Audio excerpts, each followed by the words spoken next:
It's on vinyl and vision. Hey folks, thanks for tuning in to the latest episode of Vinyl and Vision. Here we are with episode 98. Today's very special guest is Brian McSweeney and Shawn Rios of the band Miirrors from Chicago. Miirrors is a pretty cool band. I don't really know how to describe it. It's a beautiful production, and with it being hard to explain, that kind of says a lot about it. I think that it's very thoughtful, methodic music as far as the way that they made it, how they write, how they kind of put the entire album together. The new album is called Motion and Picture, and it's not a concept record, but I feel it definitely has a theme to it. Title being Motion and Picture, the artwork, which we described kind of in detail in our conversation, as far as like, what it looks like and why, the inspiration behind that. There's a theme. It's I don't know. There's definitely this connection to motion pictures as in film and cinema. Vinyl pre-orders are being taken now through Pravda Records. I will provide you links in our show notes for that if you are interested in picking up a copy, because, like I said, it's going to be a pretty beautiful presentation, and the audio quality and like the songs itself, the album, the actual content of the record is pretty great. So if you like what you hear, then I would strongly recommend you go check it out now. It is available now, streaming everywhere, so if you care to hear the album in its entirety, I'll provide you links to that too, so you can just stream it for now and hear what I'm talking about. And then go to the Pravda Records and purchase that vinyl too. Album of discussion tonight is Air's Talkie Walkie. Interesting choice. Definitely connective tissue between what Miirrors does and what Air is, and obviously both Shawn and Brian are big Air fans, and so it makes sense. A little hard to talk about this record just because there's not a lot of information about this record specifically available online, but I made do. I found some pretty fun, interesting facts, and it was a pretty great talk.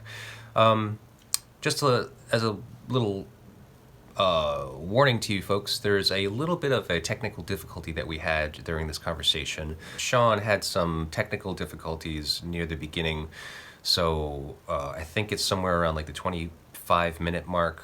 You might hear a shift in sound quality, and so it's not that bad, really. It's really not bad at all. It worked out pretty well. These guys are pros, because they made do very nicely in the crunch, and it actually made a still perfectly coherent conversation, and it was great. It was easy to work with as far as presenting it to you today. I thank you folks for tuning in and listening and watching wherever you are doing that. All that we ask is that you please, if you haven't yet, do all those things you do with the internet: like, share, subscribe, comment, rate, review.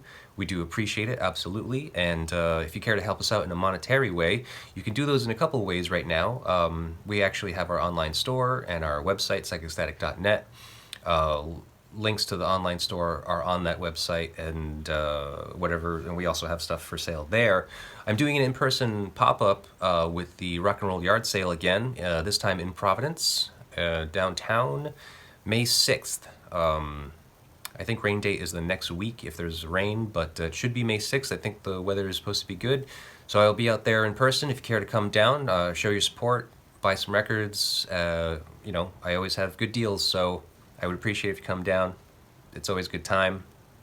That's it for now. Thank you folks for tuning in again. Appreciate the support. Enjoy. Hello, Brian. Yeah, can you see me and hear me? I can now, yeah. How are you? Great. Doing well. How about yourself? I'm doing okay. So where are you based, Vinyl and Vision? Yeah, Rhode Island. What city in Rhode Island? Well, I technically live in West Warwick, and no one knows anything about West Warwick, so you can just say Providence. It's kind of like what the bands do, it's just like, oh, we're from like Somerville or Worcester. Sure, it's like sure. They say we're a Boston band, so Providence is like the capital city here. Okay. Yeah, I've been there a few times. I work on the road when I'm not making music. I work on the road for bigger artists as kind of like guitar tech, backline tech. Oh, yeah. And one of the artists that I've been guitar tech for since 2015 is Mary Chapin Carpenter. And Mm-hmm. we do a lot of East Coast stuff, a lot of like, New England stuff. And we've definitely done Providence like a handful of times, maybe even Warwick. I don't know. We've kind of been all over the place. Yeah, yeah. Mary Chapin Carpenter. Why does that sound so familiar? What does she do? Well, she was really big in the mid '90s, like when Vince Gill was big. She was on Columbia and had like four or five massive radios. She was like Americana before Americana was a term that anyone used. Like she had Hmm. like country music, like pop country music kind of played her hits, but she Yeah. was never really country. When we do dates, like we'll do dates with Emmylou Harris or Vince Gill or like, Lucinda Williams or uh, Brandy Carlisle. She just kind of exists in that world. But she's Oh, okay. she's a huge artist, like a legacy, I'd say, Americana artist. Yeah, I definitely like know the name. I'm just and like I know if I put on a song of hers, I'm sure it'll come to me and be like, oh yeah, okay, I've definitely heard this or whatever. But Yeah, again, like her biggest radio hits were like mid '90s, so it's been a minute, but you would probably recognize some of the big ones if you heard them. yeah, yeah. And so you're still working with her? I am. This is actually my last year. We are doing about 9 weeks all together throughout the year of dates, and yeah, it's been a cool gig. Like Hmm. I've worked for a bunch of different artists over the years, but this one is really nice because it's like I'm her guitar tech only. I'm not taking care of everything on the stage, so it's Yeah. like four acoustic guitars and like she's really sweet and it's a small group of people, so it feels personal and you really get to know people. Yeah. It's That's cool. very cool. Oh, Sean's in the room Hello. now. Hello. All right, here we go. Hey, Sean, how are you? How are you? Thanks for having us.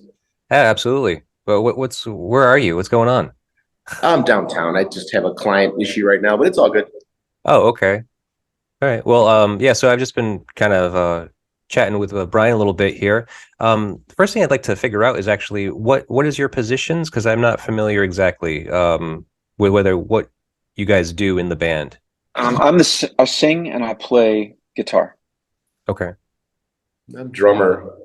Brian and I sort of, for the first record, we sort of wrote a majority of it and arranged it and produced it together. Yeah. Oh, okay. Yeah, because I mean, so your band Miirrors is first of all based from Chicago, right?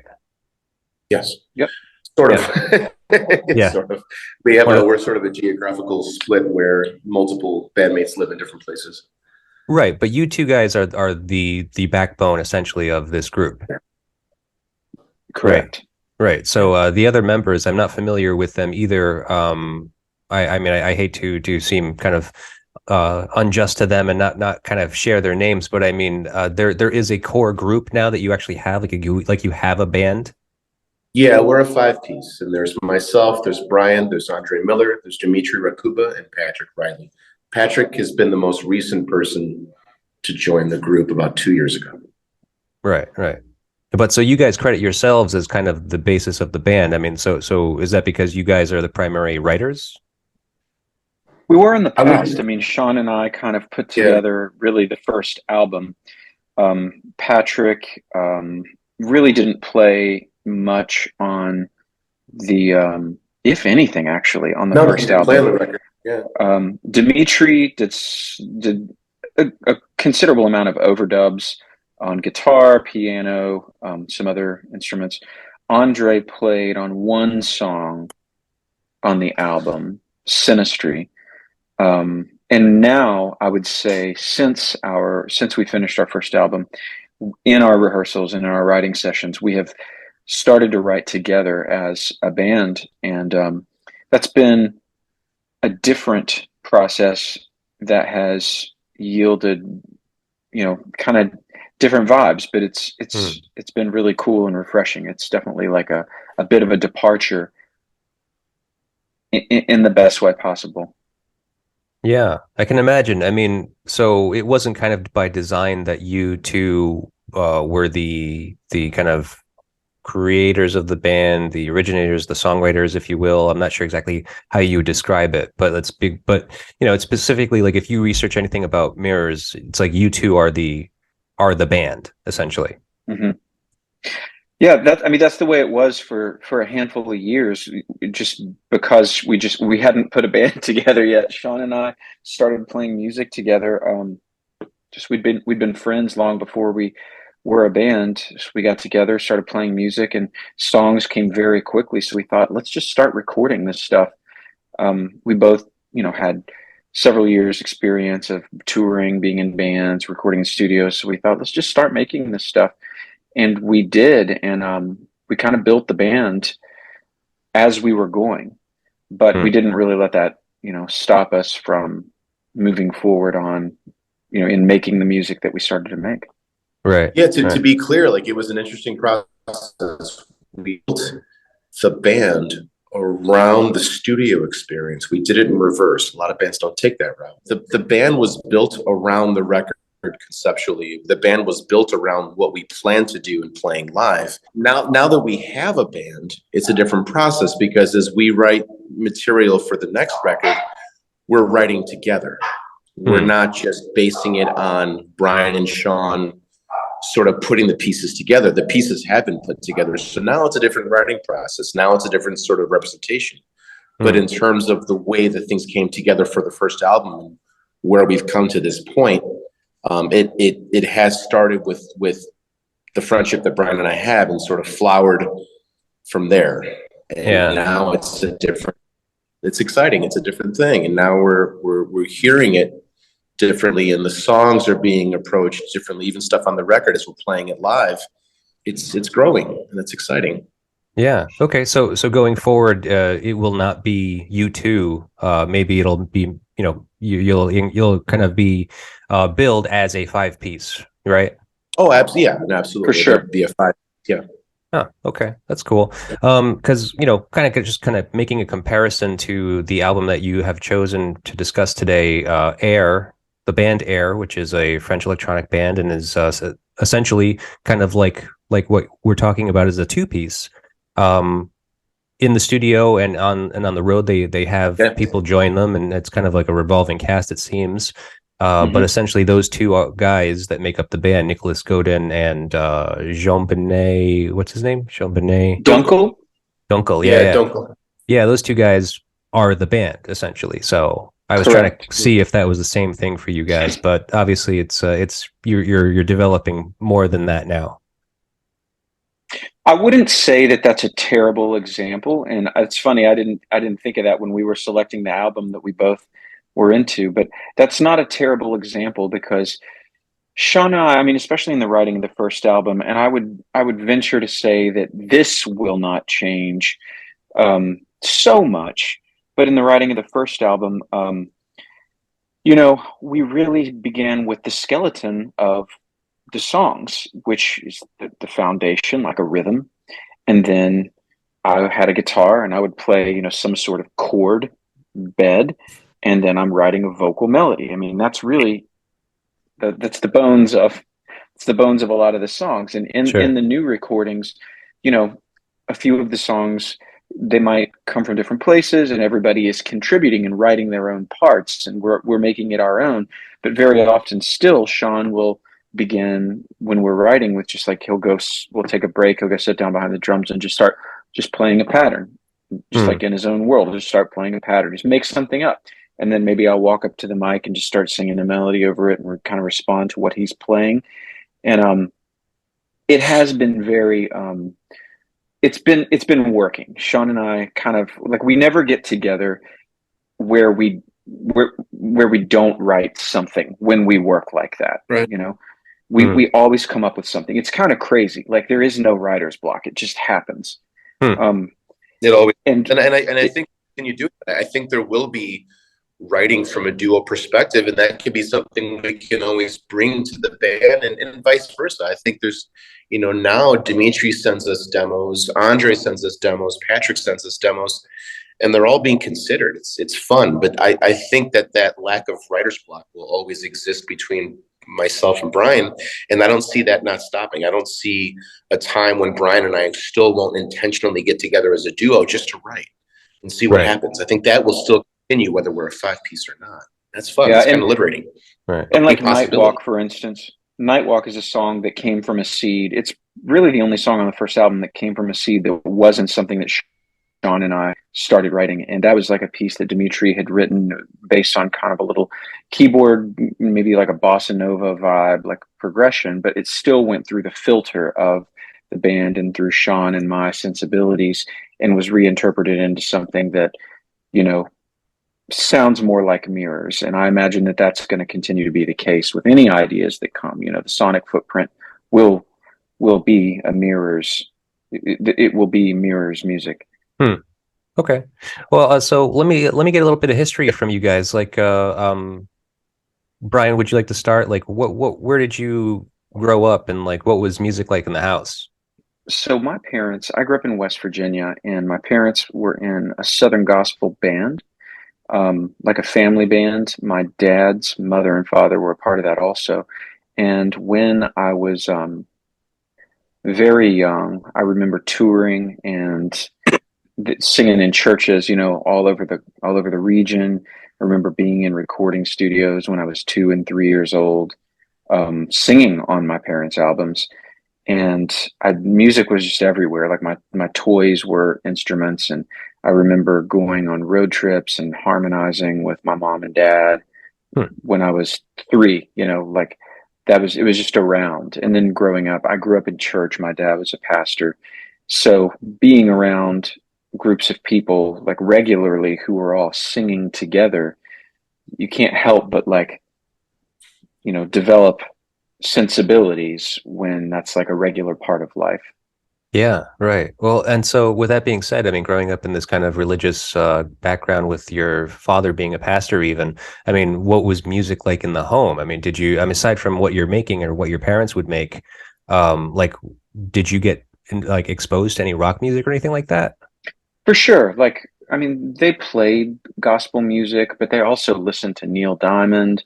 That was like the big one. But they listened Hmm. to Neil Diamond and other music like Bread, um 70s stuff, like smooth, kind of soft 70s music is what they were into. Sure. But when I was in high school, I mean even before high school, when I was in junior high, I was into rock music. I mean big time.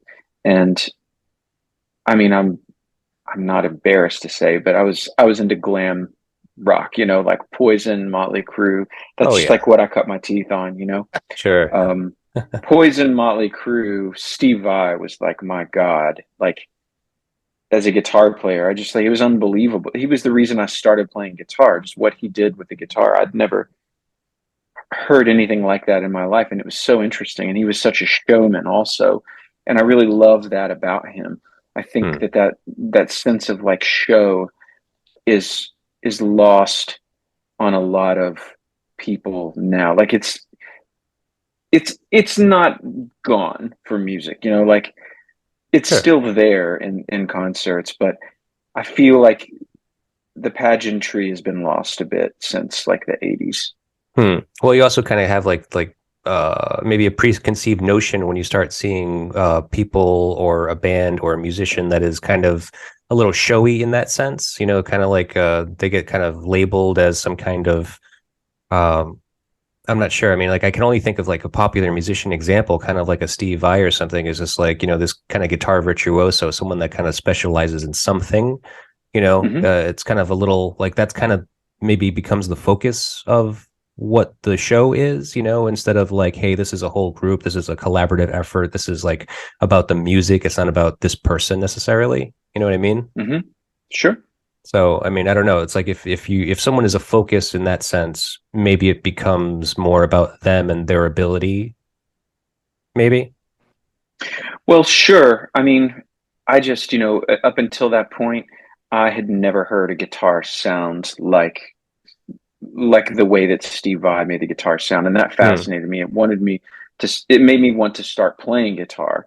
And I did, and not long after that, like you're totally right. Like he played guitar for and produced an album for Whitesnake, Okay. like I don't know, very long time ago. And I saw that concert, and it definitely like everybody in the band had that was back when like everybody had their own solo section of a concert, but it very much Hmm. was like a band of virtuosic players, you know. Hmm. But then not very long after that, of course, alternative music came out, and it really did become like, grunge hits, and it's like it very much becomes about the band and about the song Hmm. instead of the virtuoso player, which was a real breath of fresh air for me because I was never as good as Steve Vai, and I just didn't have to do that anymore, and it made me Right. happy.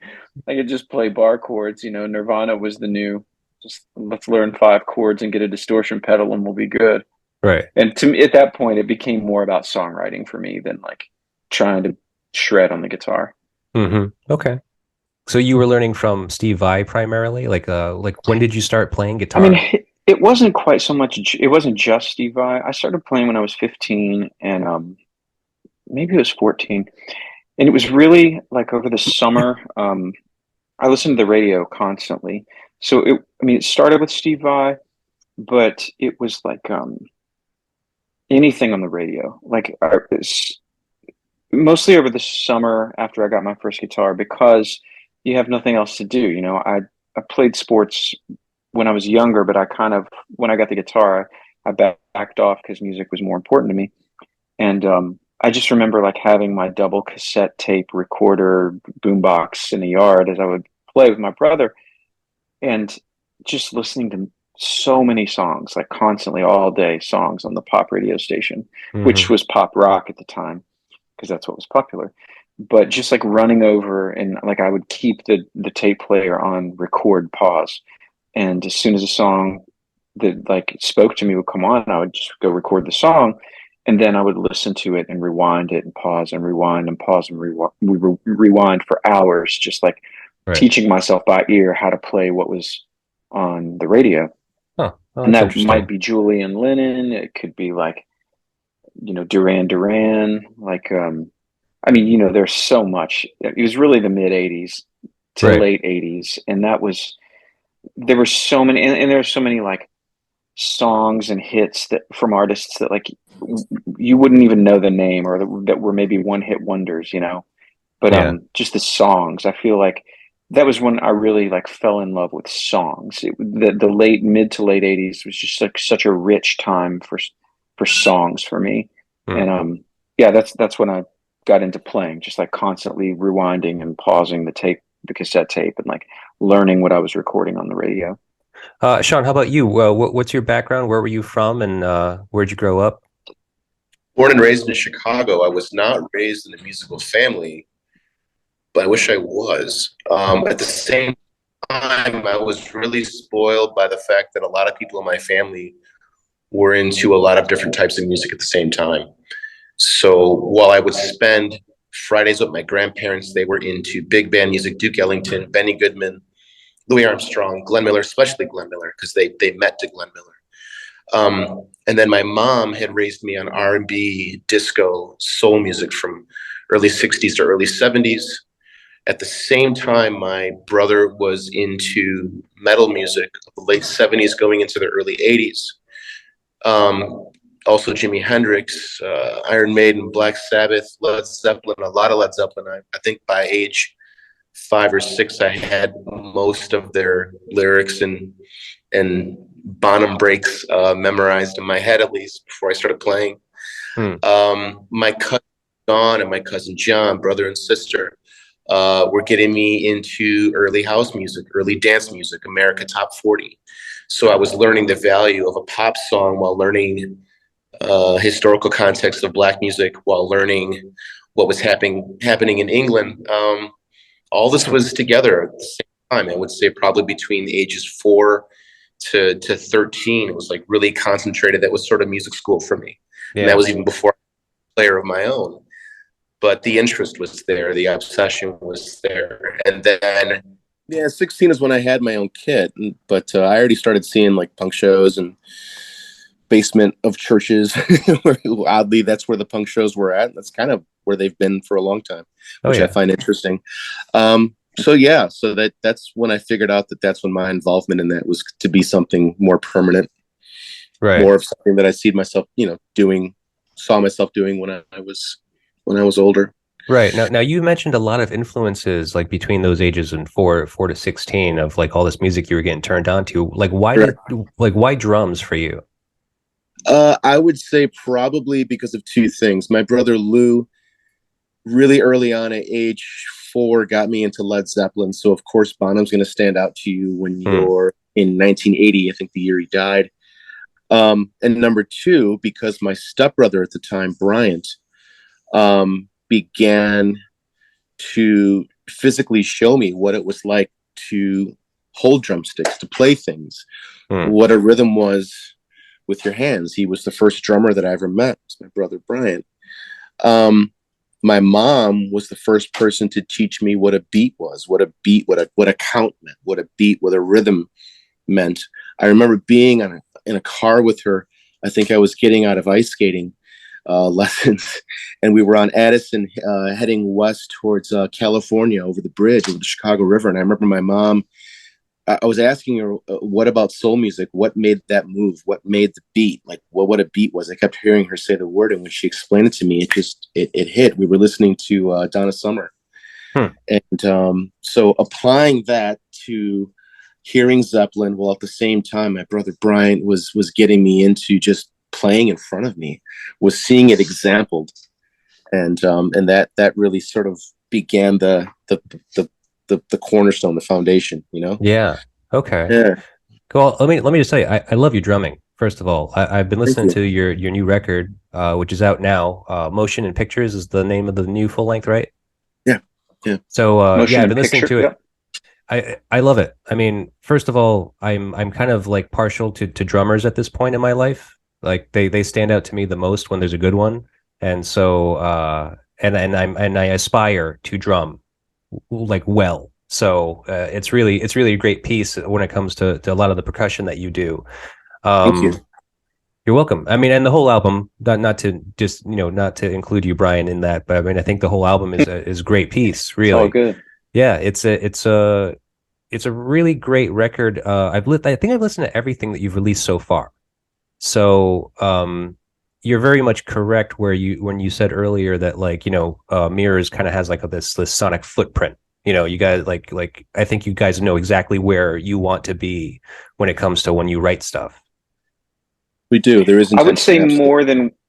more than we know where we want to be, we know where we don't want to be. We're Hmm. willing to like entertain any sound or song or idea that maybe we haven't explored before, but as soon as it crosses a line into a territory where we're like, no, that's not us, then we're pretty quick to shave things off. Yeah. Okay. That makes sense.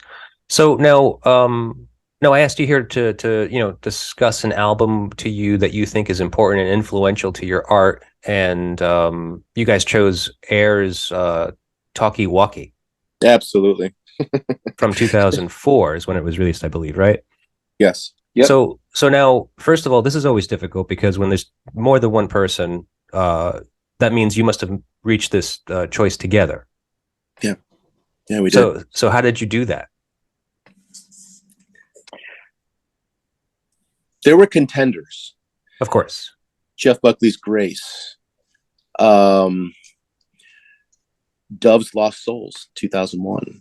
Oh, that's a good one. I haven't thought of that one in a long time. Absolutely. Yeah, that's another one. My Bloody Valentine Loveless, which, by the way, these are all up there with that, Sure, but we there. Yeah. chose for specific reasons. But yeah, I would say My Bloody Valentine's Loveless. I would say the latest Slow Dive record.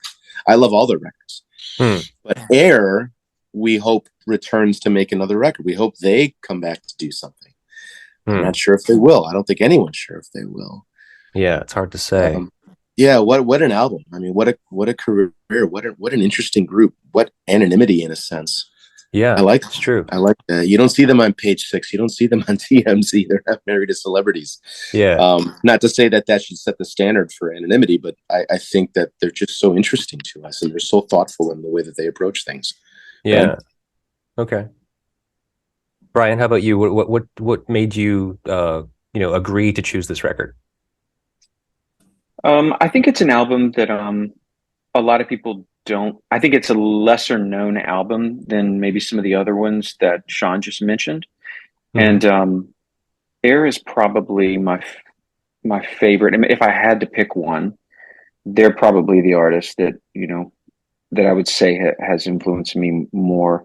Like my favorite artist of my life. If I had, and Hmm. again, that's a big statement, but I would say it would be Air. Yeah. And yeah, I think that's for me why I wanted to go with this album. Well, not this album. That's why I wanted to go with Air, this album in particular, because it's like hands down my favorite of their albums, and I think it's a masterpiece, like a just straight up masterpiece for so many reasons. Hmm. Okay. Um, yeah, Wild. All I, right. I feel like the production is perfect. The performances are perfect. Um, I think there is a perfect marriage, which I think we hope to reach at some point. There is a perfect marriage of organic acoustics and electronic ideas. Hmm. There is this cinematic landscape that doesn't require a voice at all times. And how interesting that when the voice does enter, it has a very feminine character to it. Yeah. It's so interesting how things blossom, and they're very romantic. They're very romantic in their French nature and the way that they describe their music, but they're very romantic in the way that the songs unfold. They're not requiring traditional pop arrangement. They're not requiring things to be shortened or things to be wrapped up in a 3-4 minute package. And yet they have those songs as well. But even those songs take you to places that you wouldn't expect. It's Hmm. interesting. Hmm. But man, I think yeah, I think Talkie Walkie is the best record they have. Hmm. Okay. Now, I'm not very familiar with this band. I mean, like, I know that I've heard their music, and especially after kind of researching this album specifically, I did realize I went back into their catalog. I listened to Moon Safari, and I was just like, oh, I do know these songs. I've definitely heard these before. Um, but it's interesting because like they're a good band, but I just didn't really know it very well. And so it's always interesting when I get to speak with some people and they bring a new album to me. And so trying to be analytical about it, this is a difficult record. Um, research wise, very little to really go off of on the making of this album and anything about it really. Like it seems that everything about Air's past primarily focuses on other records. So this is a little difficult. This was a little challenging. I Now, think why do you think that is? Because you seem to be big fans of the band itself and all of their records. So I mean, like, where do you think this album falls in their entire discography? And like, why does it seem like it's kind of like the lesser known? why it's lesser known.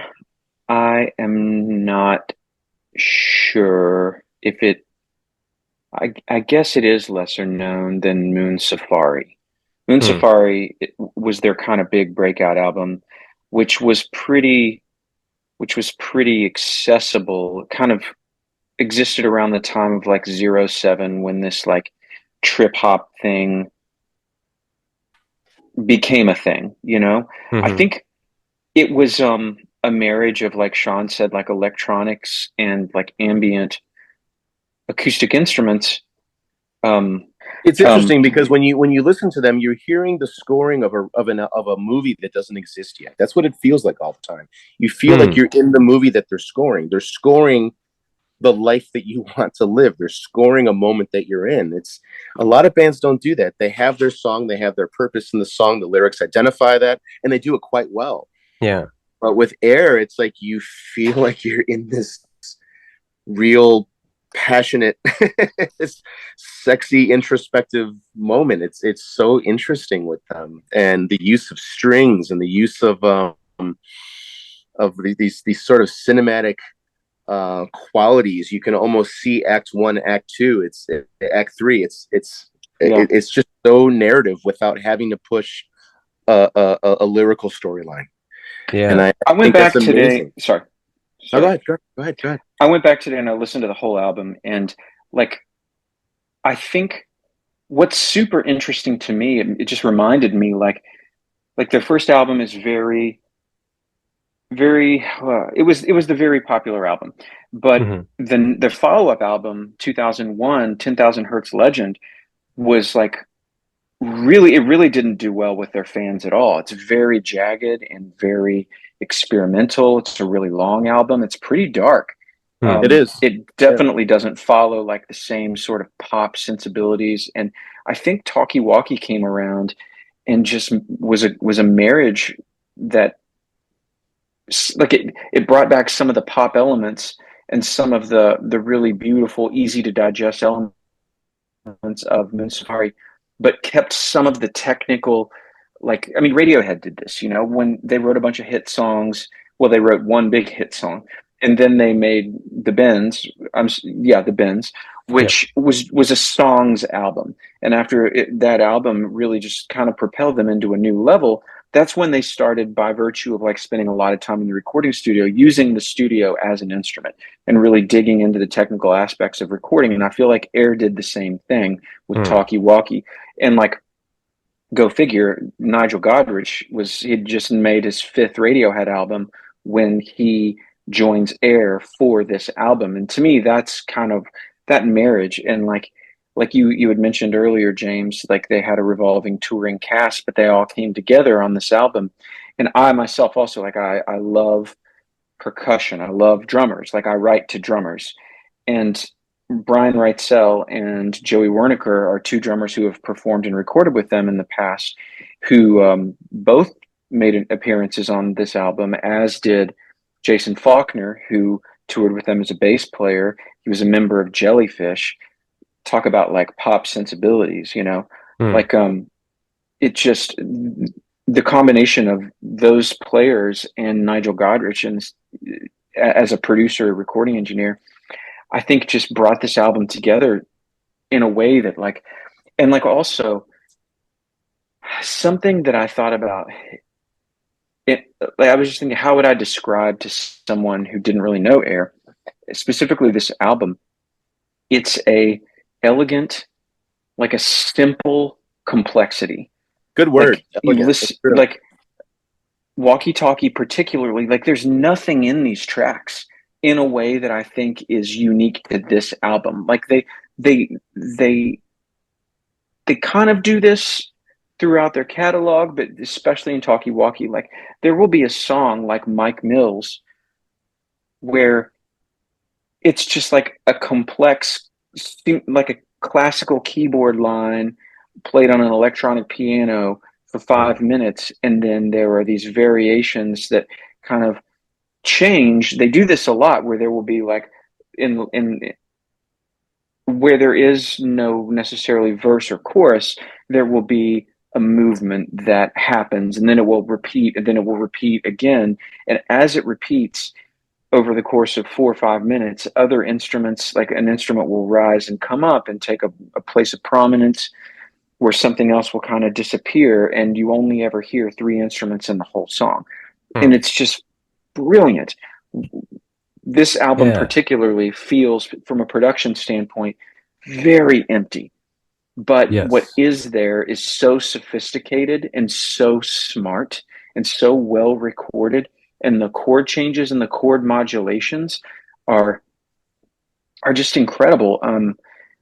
Gosh, I mean, I went through song by song, and it just like I took notes on every single song and why I loved every single song, and it was Oh, such a wow. refreshing thing to go back and listen to this album. Huh. Another thing I think is super interesting is that when people are talking about Air's albums, they often they refer to Talkie Walkie as their third album, but like they completely leave out the Virgin Suicide soundtrack. Right. Right. Right. Was that before talk? That was before Yeah. Talkie Walkie, right? Yeah, that Like Yeah. was the that's an first. album. That's just straight up an album, Yeah. and Right. it's like, as is in true Air fashion, each of their albums, and this is another reason why I think they're my favorite band, is from one to the next, they're so different.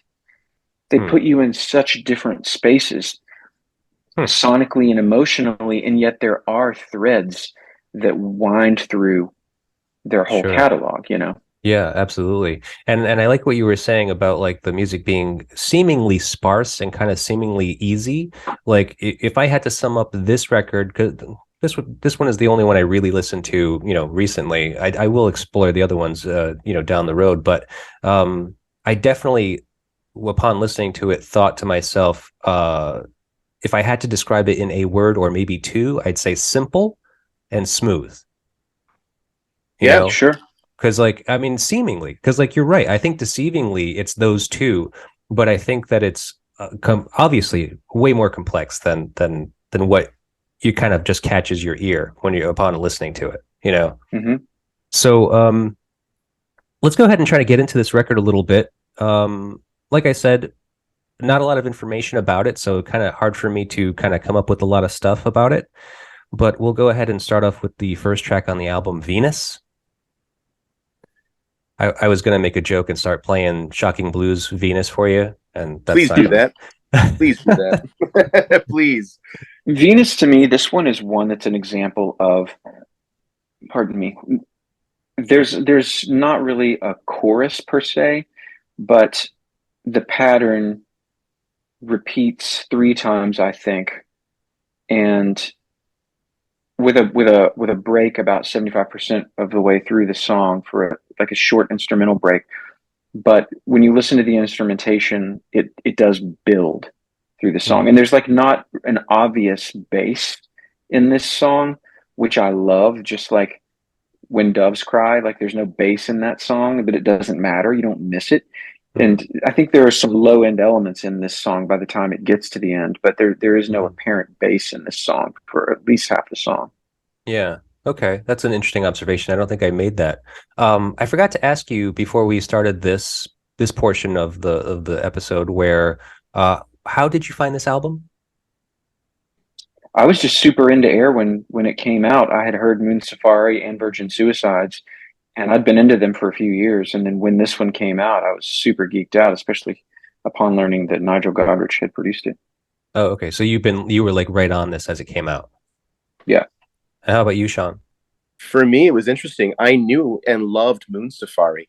I did not put the pieces together that essentially Sofia Coppola was responsible for not only Virgin Suicides. I mean, I knew that she directed Virgin Suicides. I didn't know that she collaborated with Air to create that score. So it was sort of like, oh, wait a minute. I didn't know that. And I also, because Virgin Suicides sounded very different, like Brian was saying, everything that they make is different one record to the next. So there was such a contrast with Virgin Suicides. It was like, holy shit, okay, they did that. That makes sense. Oh my goodness. And then she did Lost in Translation, which used Girl in Kyoto, which I didn't know was an Air song until I bought the record. And it was like, wow, okay, so this makes sense. Here's the palette. Here's the menu. This is what they're capable of doing. This is their spectrum. This is how they can score film, and this is how they can write a pop song. Right. And I was in there. I became obsessed. Let's just get back into it with Venus. Cool. It's so from what I gathered, it's certainly a beautiful song and very lyrically simply stunning. Now it says to me that it's kind of the story of a relationship, like someone's obviously like kind of affection for another person. It's a loving relationship, and will foreseeably be an eternal one. Obviously not in a romantic way, but in this way, I see your relationship. I see your relationship as a similar thing, like this kind of lovingly and blossoming relationship between you and Shawn, Brian and Shawn, as a musical collaborative. So would you agree with that? Yeah. Like you guys are in a loving relationship. I mean, being in a band is a very strange thing because it's kind of like, it is very much a relationship. It's kind of like a marriage, Absolutely. Yeah. And I think from what I gathered about the relationship between Jean Benoit and Nicholas, that they also must have some kind of loving relationship together, I think they do. From anything I've seen, I really think that there is a genuine collaboration, brotherhood, long time union there. I don't know how they could survive that long without it.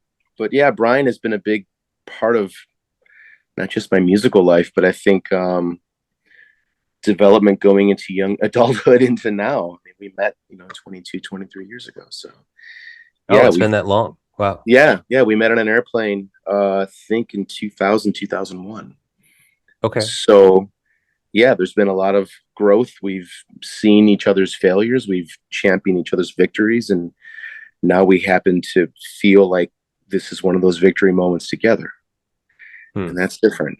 That's something that we're really proud of. And we get to do it with our friends. That's great. Yeah. Oh, okay. So I mean, like, now Air seemingly is not together anymore, or something's going on where they're just kind of not working on anything at this moment. That's correct. You guys are Air fans, so I think that you would know better than Yeah. me. No, there's so much curiosity about what they're doing right now. No one knows. I probably go online once a month to see if anything's coming out, to see if anyone's reported anything, to see. I know that they still have their studio.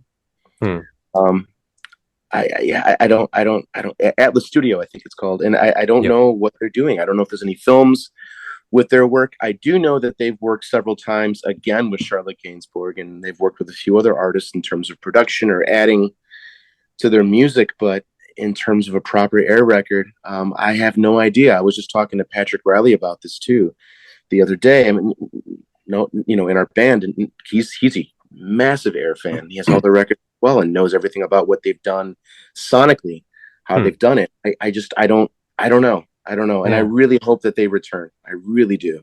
Yeah. I wish I could. I mean, Jean Benet, seems like Jean Benet's been releasing and promoting a lot of music in the last several months. I think he maybe released a solo album or something. He's been pretty active.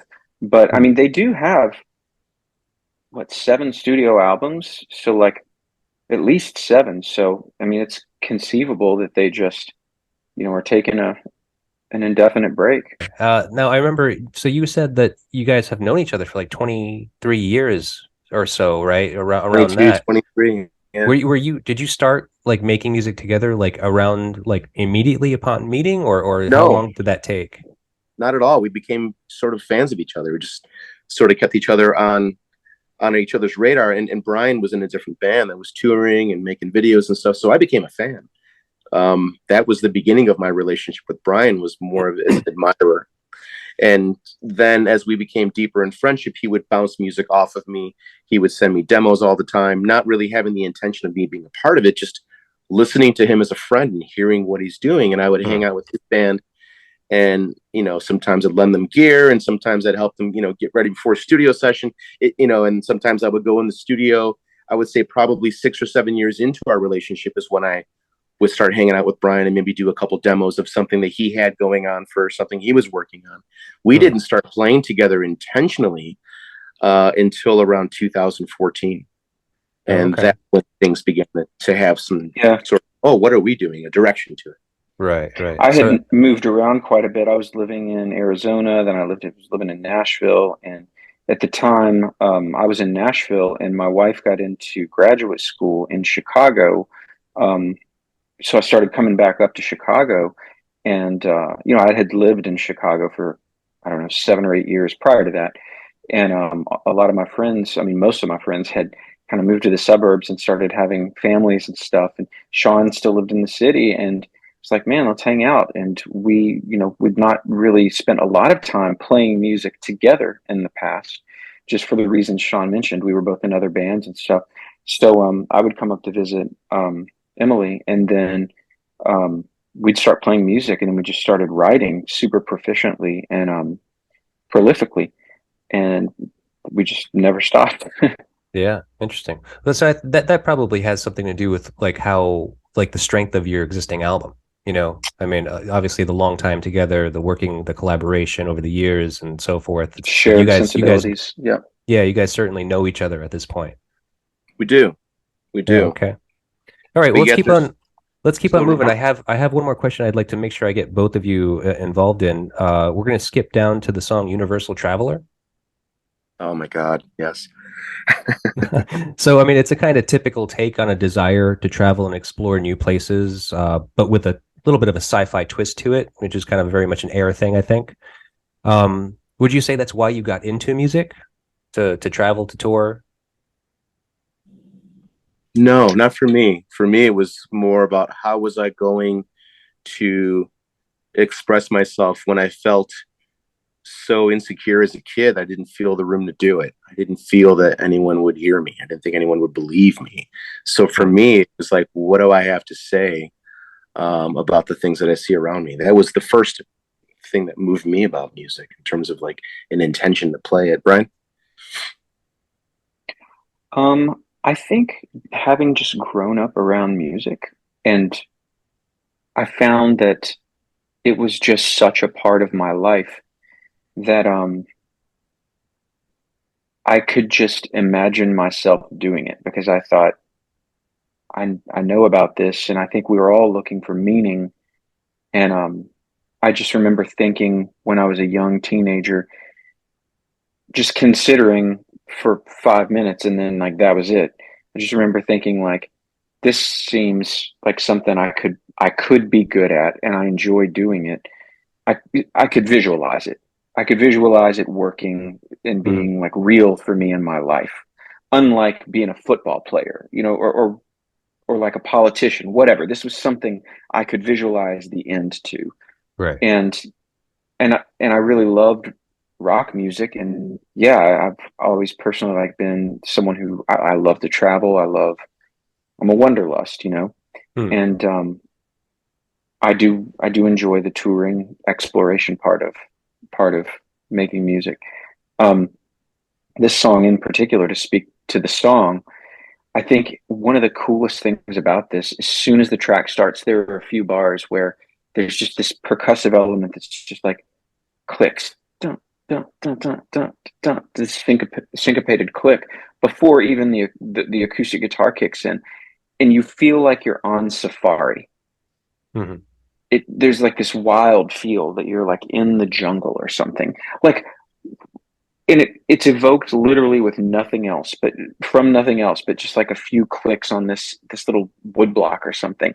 And I think that's so cool that like instantly you can be transported into this feeling that takes over your all of your senses from just hearing a few clicks of a wood block. Yeah, that's pretty great.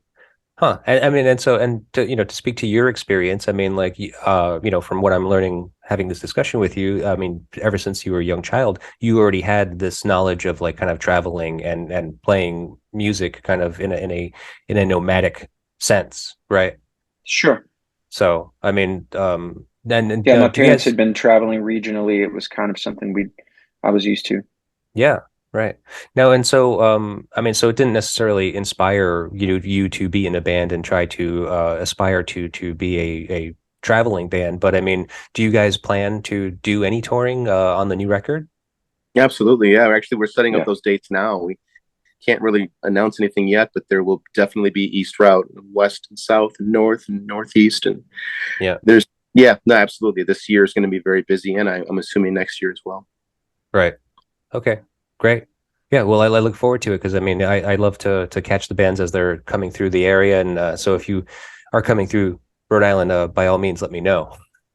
No, we Definitely. absolutely. I mean, the closest place we are to you, if not there, then we'll definitely, Yeah. because you seem to really care about the things you speak about. And you seem to care about music in a way that we do. So I'd like to Yeah, well, I'm a continue that. musician. I'm a musician and I Yeah, love music. I've been a music fan for a very long time. So I mean, yeah. I mean, and I know that what it's like to be a band on tour and so it's difficult, regardless of how much support you might have. I mean, it's the more people you can get out to your shows, the better. I mean, that's what you're hoping for, getting in front of people, right? absolutely. Definitely. Yeah. Yeah, Universal Traveler for me is that's my probably my favorite song on the record, the most listened to. I'm obsessed with it. Brian's right. It makes you feel in the beginning like you're on safari. And I think a lot of their music has that sort of safari edge to it. They do it by making animal sounds in some of the records. They do it by percussively using a shaker in a way that they have it panning across. You feel like you're about to go on some type of an excursion. You don't know what it is. Hmm. But there's also this sort of fantastical, you're right, sci-fi, sort of spacey universe element to it that just makes you feel so dreamlike. And I've listened to that song with the sun going down in LA by myself on Highway 1 going, or actually on the 5 going south towards La Jolla, towards San Diego. And it's just so dreamlike in that setting. I've also listened to it here on Lakeshore Drive. I'm looking at Lakeshore Drive. And Lakeshore Drive at 3 o'clock in the morning heading towards downtown. It's just, you feel like you're being shuttled somewhere. Yeah. It's just such a beautiful way that he speaks about the relationship with people in his life, past, present, and future. And that's just so interesting to me. And it sounds so hopeful. Yeah. It's just a beautiful romantic piece. It's a perfect song. It really is. Yeah, agreed. Brian, did you want to cut out now? Do you think that now is Yeah, the time? I think probably better go ahead and do that. And I apologize for having to duck out. Most of our interviews have been right at an hour. And okay. I really thought we were going to be done, but I really appreciate your thoughtfulness. And, I'm sorry. Yeah, I didn't realize. I'm really bummed. No, This is like a really good nothing. interview. This has been super fun, and I really wish I could stick around for the rest of it. Like, I really love when we can go in deep like this. Yeah, yeah. I mean, if I had known that you take the time this morning to write out, just some thoughts about the whole album. So I'm also happy to send that to you, just to, if you want to have it, just song by song, like kind of thoughts on all of the album. So I'll send that to you as well. But thank you so much for your time. What? Can you send that to Shawn, and then maybe he can share some of that with me as we kind of continue down the list. Sure, yeah. I'll do that right now. I'll email that right now. Okay. Well, it's been great meeting you, and I'm sorry that you too, we can't continue, but best of luck to you. All right. Thank you, James. Absolutely. Bye, Shawn. So that'll be great that you can at least share some of his thoughts, even if he can't be here. All right. Well, so let's move on to the next song, Mike Mills. Yeah. What's the matter? It's interesting. Yeah, I mean, Brian was right. There's really minimal layers in that, and they have these little suites, these little sections where things come in, and you're like, wait a minute, what? There's whistling. what's happening here? It's there's I think there's banjo. There are the elements that you would never even expect Air to do at that point. And you can really hear, that's the one vibrant song on the record where you really hear there's so much fun being had. Yeah. There's got to be laughter in the studio when they're making some of this, because some of it, I don't mean to say that Air writes tongue-in-cheek material, but they really take things to like a character level at times with each other. Right. And I would imagine with the people they play with. So it's a lot of fun to hear it. But yeah, I love that song. And again, it's I don't think there's any lyrics. So there's nothing. No, there's not. I don't think there's anything. Yeah, there's nothing. It's just another sound piece that some of it sounds like it can be for a commercial almost. Well, it's funny. I think now I might be wrong, but I'm pretty sure that in my research, this is the song that there was some speculation as to whether or not Air was approached by Madonna to contribute a song to one of her records. Really? Yes. And I believe it was this song that they submitted to her, which she was going to use, except for the fact that they mentioned it in press, that they had this thing going on with Madonna, and they submitted the song, to which Madonna's management and publicity freaked out on them and said, you can't leak information like that. And they dropped it. James, well done, man. Well done. I had no idea. And I'm trying to think in 2004, like where she was in her career. What record is that? I think it was what was it called? Western something? Western. Was that Western music? I think so. Yeah. I think it's Western music. No shit. Wow. That's interesting. Yeah. It's, that the French have always had this and the English have always had this fascination with 80s Madonna, with Madonna as a character in America, as being this sort of symbol of what we hold as like, the upper echelon of pop music. Oh man, well, she's like the queen of pop, essentially. I mean, absolutely. So yeah, that's so, that's cool. I mean, I like that Madonna record. I like that Madonna period. I mean, she was coming off Ray of Light, and all these really cool, interesting things were happening still, and she was learning to play guitar at that point. So that's interesting that she would gravitate towards Air. Yeah. Now, so I mean, as far as I remember, I'm pretty sure that's correct. I did not actually write down that note, but because you were saying that, it just sounded like so funny because it obviously, like with what you said, I feel like maybe that was their inspiration. They kind of were writing it for a different purpose. It's not like they were writing it for themselves. Correct. So that would kind of maybe explain a little bit of the different kind of instrumentation and the different feel to it. Wow. But Now you got me thinking. I want to play it again when I hang up yeah, the conversation. sure. Sure. You That's, can listen to the Madonna record too. I'm not familiar with it, so I have no that's idea. exactly what I'm going to do. I'm gonna sort of A B see where if there's any kind of a thread. You Okay. know, All right. But very cool. so now Mike Mills, I mean, it's very curious, you know, like why is this song called Mike Mills? Who is Mike Mills?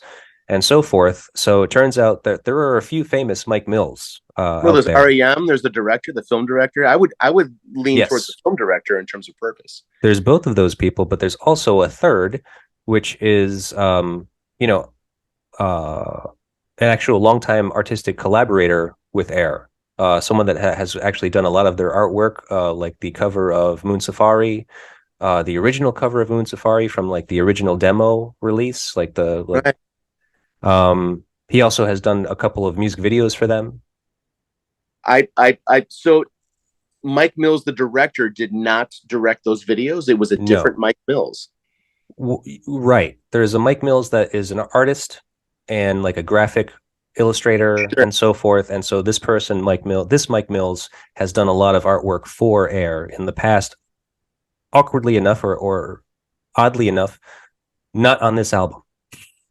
See, this is so interesting to me, and I want to explain something too, because they've been so anonymous, because their sounds and their process has been so mysterious to Brian and me over the years. I've made a conscious effort to not try to Research. know yeah to try to not research every detail. I research their past.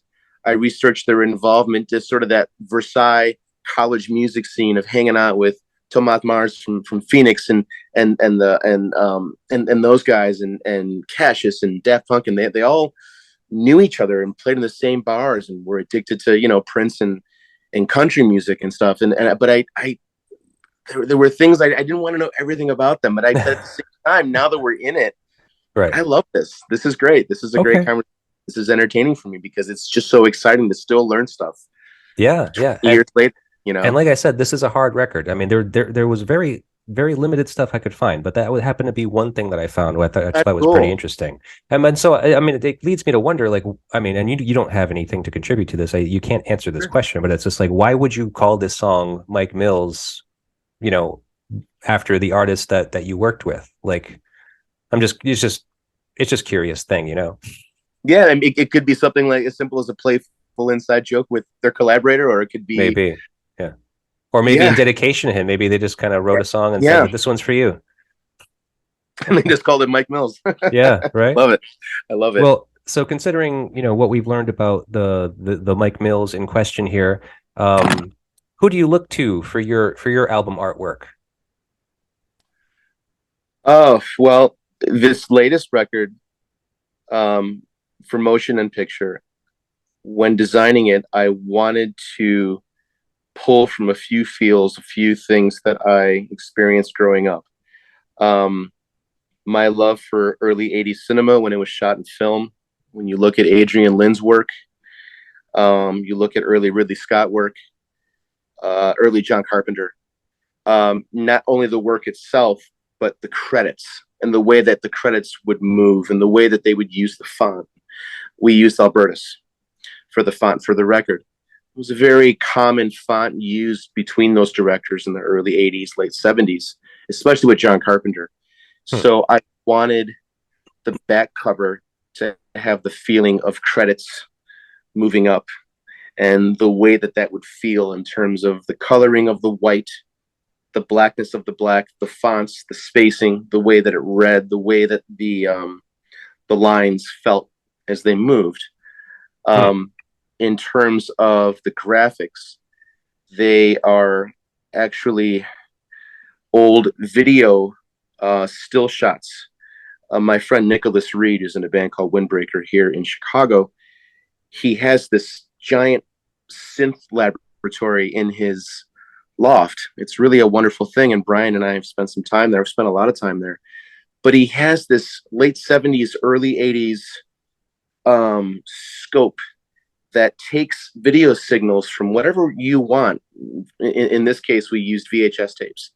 And it puts the tape through this scope, and it sort of reinterprets it in this video wave form, and you're able to manipulate that in real time. And I found that the motion of this in such an analog way and having no digital whatsoever involved, you can call it crude, but I think it was really beautiful. And I remember running 2001 Space Odyssey, running Kubrick through this scope, and these still shots that you see on the record happen to be Kubrick shots that had this symmetry and this motion to it that I felt one day we could use as a band. And I began to think of what that would look like as a natural evolution of the way that they move on a record. So it made sense. And once I got the green light from Brian, I really went with it. And I like when record covers attract you when they have no copy, nothing's selling you on the cover, nothing is trying to convince you. Right. It's just the art. You take the people out of the way, you take the band name out of the way, take all copy out of the way. What does the art have to say, and how does that relate to the music you're listening to? And allow either the inside or the back cover or the spine to give you some type of narration. Sure. Kind of like Joy Division's Unknown Pleasures. Well, that's the next thing. So then I also wanted to incorporate my love for that era of music, of British music. Right. And sort of putting those components together, that sort of Joy Division into New Order transition, sort of 4 AD, early 80s art, rock. Yeah. Art and then obviously feel. the retro nature of the actual analog, that process that you use to kind of capture and these that's video exactly stills. right. And then having copy and you know the flow of text to sort of give it some nuts and bolts, and putting those together, I couldn't be more satisfied. In fact, I've already started just kind of ruminating on ideas of what the next record could look like based off of stuff we're writing now, and also been talking to our guitarist Dimitri Rakuba about that, what that looks like, what that makes us feel. You know, we're always sort of thinking ahead. We can be a little bit impatient with the creative this, and that's okay. But yeah, I'm already kind of thinking of what that looks like with what we're doing now. Okay, so are you the artist? Is that what you're telling me? For that record, yes. It was, yes. Okay. And then a really good friend of mine, Rogelio Gomez, and another friend named Matthew Plain. I had these ideas, I had these sketches, I had the exact font, color, location, everything, but I really wanted them to help me in terms of layout, in terms of how exactly we would put things out, how exactly the size of line, the size of font. And they were really great to work with in terms of just the general layout, and just, you know, sort of being your director of photography, and, you know, and you're sort of like directing and putting things, you know, in their elements, because not only is the record reflecting that, but a lot of the other stuff that we have right now in terms of posters that we use for going on tour, in terms of anything else that we have, that the cassette design is different from the record. The CD is different from the LP. So there's a thread between all these elements, and I really enjoy it. I enjoy putting that together and seeing it, holding it. And we're waiting for the test presses now. The vinyl of the record's coming out it ships out in July. So I'm just waiting for those test presses. They should be coming in probably 5 or 6 weeks, and I can't wait to hold it. We decided to go with matte finish instead of something glossy. I mean, it's just every bit of experience. It might be trivial to some, but to me, it was just really important to have that first statement. Sure. No, it's a great kind of tactile thing. You know, it's a portion of the expression for sure. It is. It really is. I think that was lost sometime between the late 90s into the early 2010s. That was lost for a while, because we are entering a singles economy, and that's fine. That's great. There's nothing wrong with that. Right. Digital too. Yeah, and I just wanted to have a voice for the artifact. I think a lot Sure. of people feel that way. So Yeah, no, it's coming back in a big way, and I think for that reason, I think people yeah, have maybe even acknowledged a little bit that they have lost connection with music and what is kind of art, you yeah, know, and so kind of getting into vinyl records is kind of getting back to that it is. a little bit. And now it's the biggest seller. It's how bands are smaller bands are surviving on the road. I mean, it's great. I mean, my daughter loves Billie Eilish. I love that I can go to the record store and buy Billie Eilish vinyl. I mean, we Hmm. have her records. We have all three on vinyl, and Yeah, they sound great. You know, cool. and I love that. I love that Lana Del Rey can make records and people are buying them. Taylor Oh yeah, Swift makes vinyl. People buy yeah. them. She ruined it for It's great. everybody, but it's great that you can have it on vinyl. All right. Well, let's move on. So I was going to skip a couple more songs. I was going to skip Surfing on a Rocket and Another Day, not for any particular reason, just lack of information on them. So the next song is Alpha Beta Gaga. And you know what? Now that I think about it, I think maybe I was incorrect. I think maybe this was the song that they wanted to donate to Madonna, Really? which I thought it was weird because I think when I read it, I was just like, oh, it's funny that it has the word Gaga in it. And this is kind of pre Lady Gaga. Sure. Sure. So, Let me also check Brian's notes on this one second, okay? oh, yeah, sure. Brian says this. I love Air for this. They make tracks as somber and emotionally effective as Venus, and then as instrumental or an instrumental that features whistling and treats it as serious. I saw this tour in Chicago, a room of people whistling, carrying the melody of the interactive song. That was this song, Alpha Beta Gaga. Yeah, that is this song, actually. Yeah, Yes. yeah. Okay. So, yeah, I think that's what confused me when we were talking about Mike Mills because you said something about the whistling and it's Yeah, this no, song that's got the right, whistling in it. Okay. right, right. All right. Because, yeah, I'm only going off memory that I don't know this record too well. Like, I have to kind of keep on listening to it. So, so Alpha Beta Gaga, amongst some of the instrumentation used for this recording, it's noted that a shamisen is used or a shamisen. Yeah, what is that? It's a delicate three-string Japanese instrument. So that's not a banjo.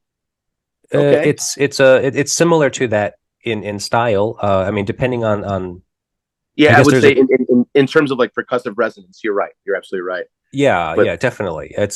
They can be different. They vary depending on the style of the instrument, I guess. Like they can kind of sure. vary in scale, but essentially three-string instrument. Yeah, you play with a plectrum, so fairly traditional to Japanese styles of music, you know. Um, so it leads me to wonder, did you use any odd instrumentation for your new record? Well, we did, but unfortunately, you won't hear it. So in the song "Knockoff," we decided to locate the closest pipe organ that we could find without sounding too Arcade Fire-ish. Hmm. Because that was a big thing that they were doing at the time when they made Neon Bible and when they made the Suburbs. And we decided to talk to the fine folk over at Moody Bible Institute. It's a college here down by the lake in the city. And we knew that they had one of the last remaining tuned operating pipe organs that was still used every single week. So we figured that was only natural that we can go to them. And they were very generous and gave us endless time to go there. And we set up shop. We set up a studio inside the chapel, which is very large. It's beautiful. Hmm. And Dimitri Rakuba had played these long pads, these long dramatic lines underneath Knockoff. So cool, so cool. And I've even talked with Brian. How do we bring that back? Can there be a version with it? Can we do something with that? We never worked with that before. Yeah. That's a different beast, man. That is a whole different beast. And if you're not careful, pipe organ can really dictate the emotional state of the entire song. You can visit in as a piece, but Yeah. because of the weight and the volume and the low end that it presents to the song, to the mix, that it can be a little overbearing. And unfortunately, we went back and forth, and I was really an advocate of it. But Brian had some really good points, and we didn't want to make Castlevania. We didn't want to make something so vampirish, and it did Yeah. have that feeling to it. but at the same time, man, to be in the room and to see Dimitri playing that and feel it over, our song on headphones, what a treat. Hmm. And again, maybe some point people will get to hear it. Yeah. In terms of other instruments, I mean, we had several percussive devices that we used, and we used at one point on Olivet, we had originally tracked it. What was it? What did we use? Well, Dimitri was playing piano, and I was playing vibraphone. And that song sort of happened in a moment. It was an unscripted, unwritten moment that happened in the studio with Nick Brosty at Shape Shop when we were getting together for some final overdubs. And it just sort of happened. We were waiting while Nick was setting up mics in between takes of something else, a different song. It just happened. There was this beautiful 3 or 4 quality of what Dimitri and myself were doing. And it was really beautiful to hear it that way. Yeah. And then later on, Brian put acoustic guitar over it, but hearing vibraphone in our music was something we had no idea was going to happen. I mean, some of my favorite indie music has vibraphone, and you listen to some of those Jim O'Rourke records. When you listen, I think to the middle two, Insignificance and Halfway to a Three-Way, they have these really beautiful, band geek vibraphone moments, which is really, I believe it's either Glenn Cochi or that is, if it's not Glenn Cochi, then it's John McIntyre playing the vibes. They sound beautiful, and I just wanted to have something on our record that included that, that sort of had that different feel, that didn't have the meat and potatoes rock and roll take. Not to say that everything we do, but I just wanted to have some sort of relief. And I felt putting that song at the end of the record gave it that relief. And I can, and it was fun. It was light. It was pretty nice. And no vocals, and that's, again, we can relate it back to what we're talking about with the song, with what Air does. Right. And then obviously kind of contributing to the idea or this concept of like kind of motion pictures being movies. Absolutely. Like this is like the third act, or this is kind of like the resolve, like the these are the end credits. This is the That's right. Okay. So before I forget it, the pipe organ on Knockoff. Yes. I mean, it's not there anymore. I mean, no, I know. Here's an idea.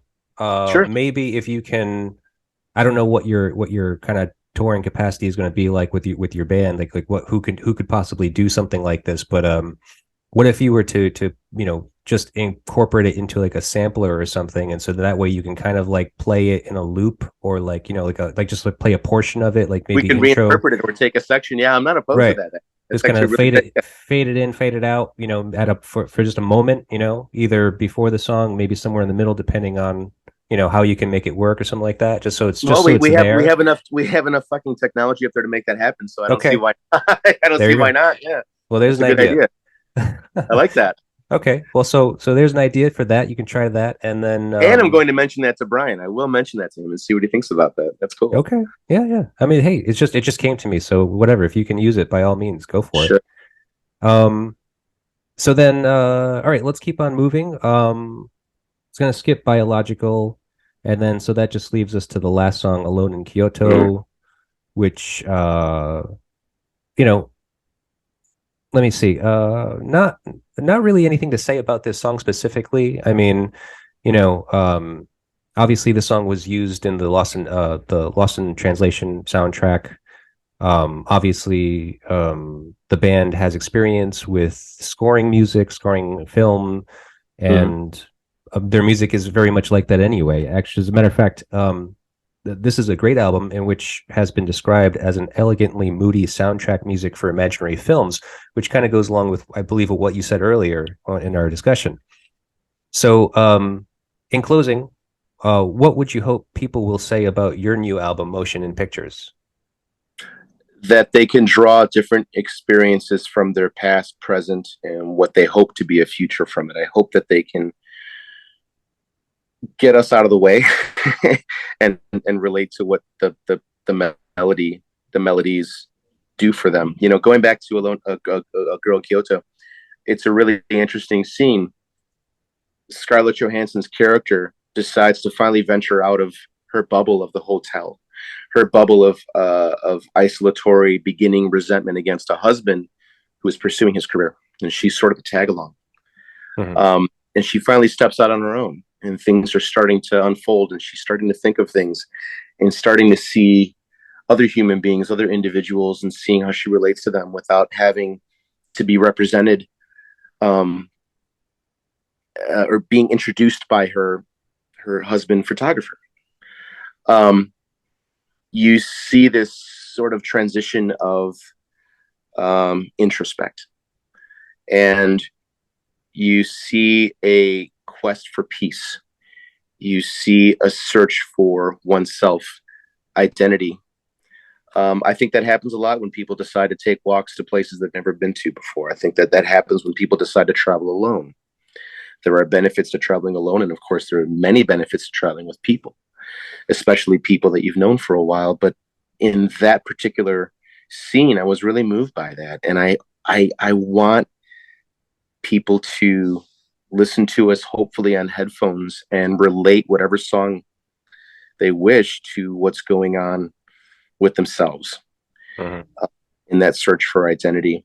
A lot of those lyrics on that record, Brian was going through a lot, and I feel like I think Jeff Buckley said it best for Grace. He put all these things in a coffin, and Grace was the process of nailing it shut, of just having this sort of a tune, and you're taking all these experiences and lessons and failures and victories up to that point A, and then point B and on is sort of, what do you do after that? And that's why we have sketches from My Sweetheart the Drunk. But yeah, there's just this sort of coffin, this lyrical coffin of things that Brian was figuring out in real time as our friendship began to move long before we made a record together. And I'm glad that he held on to it. I'm glad that those songs, I think 4 of the songs from those first sessions back in 2014 made the cut. They made the record.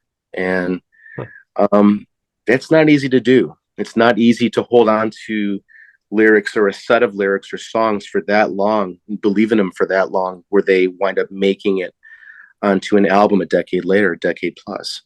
I'm glad it did. I'm really, really glad it did. I also hope that people dig into these small moments on the album that have nothing to do with lyrics. I hope that people can feel the record moving towards a resolve at the end, because it is.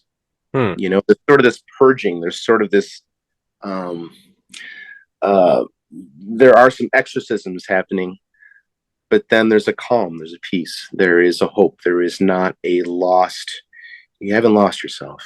Right. You survived. And I think after the last 3 years, we've all survived from so many things, not just a pandemic, but I Right. think the last 3 years, politically and Spiritually, emotionally. I think have really woken a lot of people up, and it forced them to escape from the noise. I think a lot of times people had no choice but to be in silence, or to be in relative silence. And what do you do with that?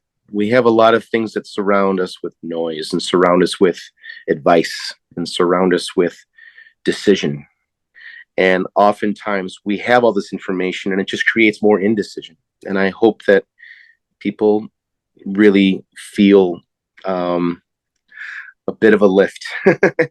I hope that doesn't sound so grandiose either. I hope that people can relate to things, you know, from the first song on. I hope that they listen to Parallax and feel like this is the entrance into something a little bit different, Yeah. No, I hear you. Hey, Brian's back with us. This call was shorter Brian, than you're back. anticipated. So Brian, just in time for the final question. Can I ask you? Yeah. Can I ask you this question? right on. So I think people have described this album by Air as elegantly moody soundtrack music for imaginary films. So I'm just curious that, like, what would you hope people will have to say about your new album, Motion and Picture? Wow. I know. I think that I hope people say that a few things. One, that it is cohesive, that it feels like one long, not one long song, but I hope people listen to the whole album and feel like they've gone on a journey. Hmm. I hope they feel like it's all part of one movement, you know, one Yeah. nuanced movement. Um, I hope that they say that it is, they're not going to say it's simple, um, elegant or otherwise. Uh, I hope people think that it feels like listening to a movie, Hmm. listening to Okay. a story. Yeah, no, it's you're not far off from what Shawn has said. And with that being said, I think that the choice that you made today for this album was an excellent one because of its kind of connection to motion picture and the movies. Because they're a group that has been known for doing soundtrack work, for scoring and composing, and then your music itself kind of compared to it also, and this album specifically, I mean, not only is it called motion and picture, and I'm sure that's because of a connection and to this theme of movies, because like Shawn was describing to me earlier, even the layout of the artwork is kind of inspired by motion pictures, For sure. directors and so forth. So um yeah, I think that you have achieved that. I think that that is what people will pull away from it as they listen to it, because it is a good piece of work in that regard, as far as what you were going for and Mm, trying to attempt, and yeah, and you've succeeded in that, and kind of being a pretty great piece of thank you. work, conceptual Thank work. you. Yeah, we wanted to make music that people could see, if that makes any sense, and that to take it a step further, that they can see themselves in it. Right, and I think that's exactly what I was trying to get at, is that music for people, whether they know it or not, and this idea of like soundtrack and soundscape type of stuff, it's like it doesn't dictate your life, but it becomes the soundtrack to your life. You Yeah, know, for like sure. every time you listen to something, I know I have this for myself, where I'll listen to something, and then the next time I hear it, I can remember where it was the last time I heard it. For And that sure. being experiential, as well as like, like what was I going through at the time that I heard that. Yeah. I remember when Radiohead's Kid A came out. I remember listening to it for the first time with my headphones on, leaving a Jesus temp job in Christ. Chicago as I was Yeah, like walking, crossing the street, crossing Michigan Avenue in like sure. the Gold Coast. I just remember it like it was yesterday. Yeah, exactly. And that's exactly the thing. And so, I mean, I think that your music will kind of touch people the same way. Well, My that God, would thank be you. I hope. really the highest compliment. That would be like the you know, what we can hope for. Yeah. And so, now just in closing, I know that I've asked you guys about like kind of touring. I don't know if you were there, Brian. Oh yeah, yeah, you Hmm. were. Yeah, you were. But the album, I mean, now that you've described it to me better, as far as like what the packaging will be like, obviously you're doing vinyl pre-orders now, and so the vinyl is coming. Um, Aside from what you've described to me, is there anything else kind of about the vinyl that we can look forward to? Like, is there any kind of like color variants that you're doing, or anything like that? There is, yeah. There's going to be a limited edition um, color process swatch variants. I believe we'll probably also put out a number of our test pressings too. Oh, cool. Um, yeah, but yeah, I think there will be some little treats, some variants Right. in that. We're working with Smash Plastic, which is a newer pressing plant here in Chicago. We need more of them. Um, Jeff Tweedy of Wilco has just sort of partnershiped with Smash Plastic, now DBPM, his label for Wilco, and all their satellite projects. Bands that they work with as well are also going through Smash Plastic, which I think is great. I was really happy to hear about Metallica making their move to purchase a plant.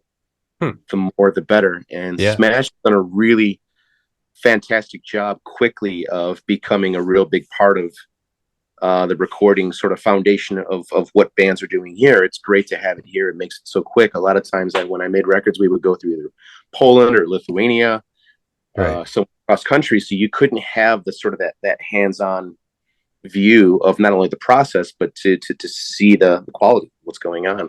Sure. So we're excited to work with them, and who knows, maybe if the record keeps going on, there'll be different versions. I don't, in terms of the way that we press it.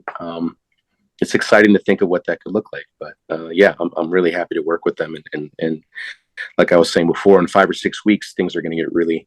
It's going to get real. It's just going to get real when we're holding on to it.